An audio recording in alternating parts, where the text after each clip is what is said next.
रमाइलो बहिनी तामाङ बहिनी सीताजी र यहाँ उपस्थित हुनुभएका सम्पूर्ण दाजुभाइ दिदीबहिनीहरूमा जसलाई अभिवादन टक्राउन चाहन्छु। समय धेरै घड्किसकेको छ, धेरै लामो बोल्नुभन्दा पनि कास्कीले जुन यो एउटा सद्भावनापूर्ण कार्यक्रमहरू गरि नै राखेको थियो पहिले पनि पूर्व अध्यक्षज्यूहरूले। अहिले बिनु बहिनी मसँग अलिकति हामी क्लोजमा छौँ, स्कुल र उहाँसँग रिलेसन। हामीले जहिले बोलाए पनि उहाँ आउनु हुँदाखेरि एउटा अप्ठ्यारो हुन्छ कि न चिया खानुहुन्छ न केही खानुहुन्छ, अनि फेरि स्कुटरमा पनि आउनुहुन्न, हिँडेरै आउनुहुन्छ, तर भनेको बेलामा आइपुग्नुहुन्छ। एउटा विशेषता उहाँको विनयशील भएको हुनाले दिनु भएको होला सायद, गाउँ पनि बाबा आमाले त्यही राखिदिएको होला जस्तो लाग्छ।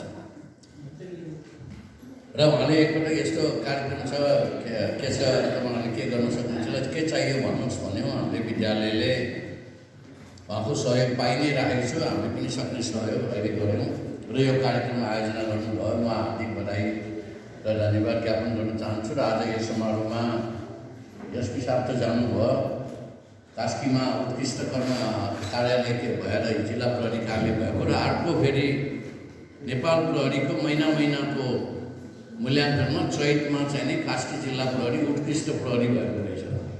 उहाँले सुको भन्नुभयो र उहाँहरूलाई अब अहिले नहुनु भए पनि 2083मा झन् राम्रो काम गर्नलाई प्रेरणा मिलोस् र तपाईँ हामी सबैलाई पनि। र अहिले जनजाति महिला सङ्घको अध्यक्ष लगायत सम्पूर्ण उपाध्यक्ष पदाधिकारीहरूलाई पनि निर्वाचित हुनुभएकोमा हार्दिक बधाई ज्ञापन गर्न चाहन्छु। र म के अनुरोध गर्न चाहन्छु भने हामी खालि फर्मल प्रोग्राममा मात्र भेट हुने एउटा कार्यक्रम भयो कि अलिकति एउटा जातको प्रोग्राममा अर्को जात जाने नजाने जति भने पनि जति फोन गरे पनि अब यहाँ अन्यथा रूपमा नलिदिनु। शेर्पाको अध्यक्ष हुनुहुन्छ, यहाँ चाहिँ यल्मोको अध्यक्षहरू हुनुहुन्छ होइन, अनि किराँतको अध्यक्षहरू हुनुहुन्छ। नेवाखाले बोलायो भने कहिले पनि आउनुहुन्न, एउटा बहाना बनाएर हाम्रो चाड छ, हाम्रो प्रोग्राम छ भन्नुहुन्छ।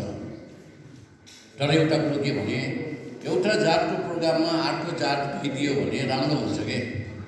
मुख्य कुरो चाहे जुनसुकै जातीय सङ्गठन होस् त्यसको एउटै उद्देश्य हो, आफ्नो भाषा संस्कार संस्कृतिको जगेर्ना गरी आफ्नो जातीय एकता कायम गर्ने हो। अब हामी चाहिँ नि जातीय एकता भन्दा भाषा संस्कार संस्कृति भन्दा राजनीति कुरा बढी गर्छौँ। जहाँ गए पनि राजनीति बढी गरेको हुनाले यो देश बिग्रेर नेताहरू त्यसरी हेलिकप्टर चढेर भाग्नु परेको हो कि जस्तो पनि छ। अन्त नयाँ नेताहरू पनि एकदमै 100% भएका छैनन्, भट्टाभट अहिले राजीनामा दिनुपर्ने भइरहेका छन्।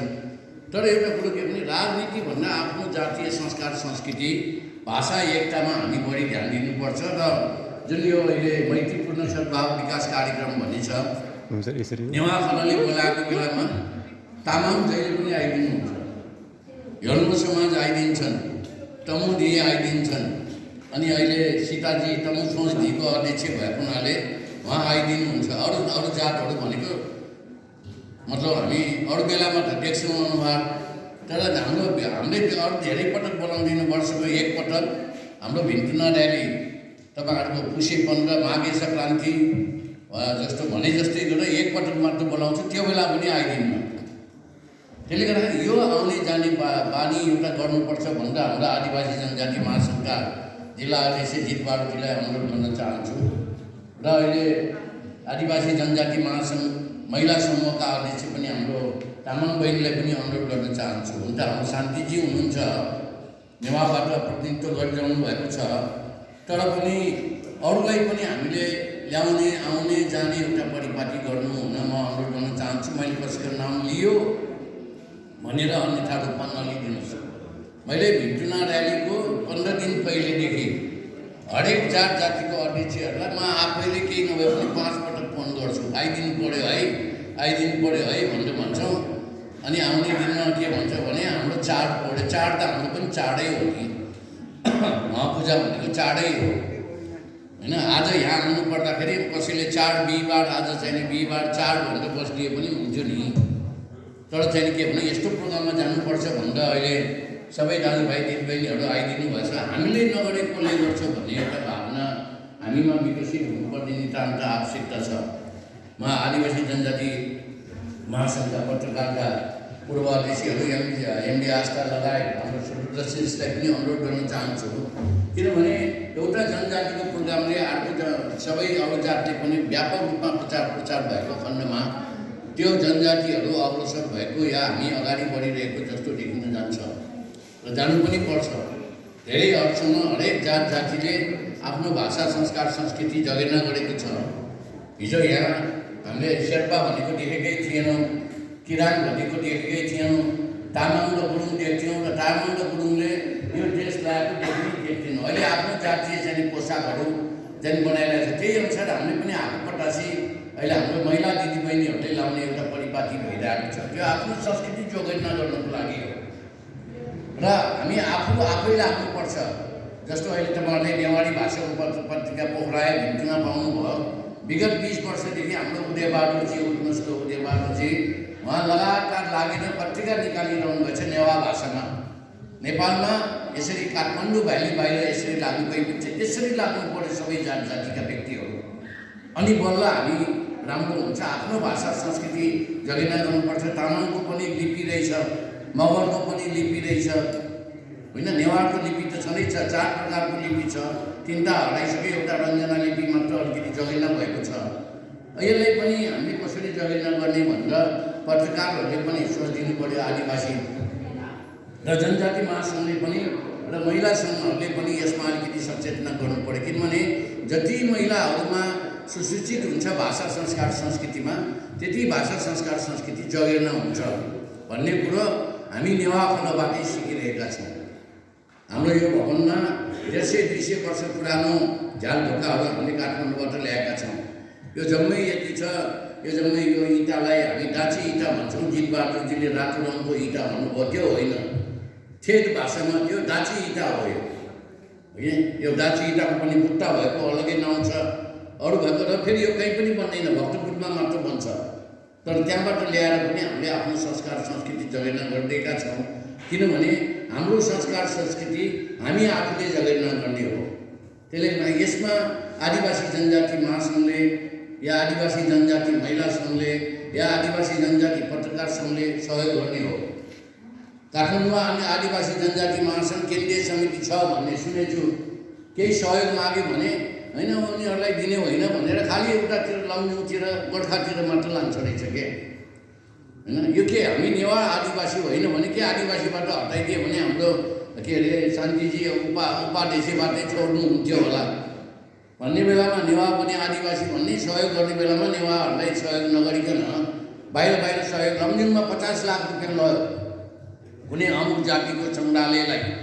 हामीले यहाँ 7 करोडभन्दा बढीको लगानीमा यो प्रदेश सरकार होइन अनि केन्द्रीय सरकार, महानगरपालिका, नेपाल टुरिज्म बोर्ड, सांसदहरू शारदा पराजुली, चुडामणि जङ्गली, कुमार खड्काको सहयोगबाट यो बनाएका छौँ र अनि हरेक नेवाहरूको सहयोगबाट बनेको छ।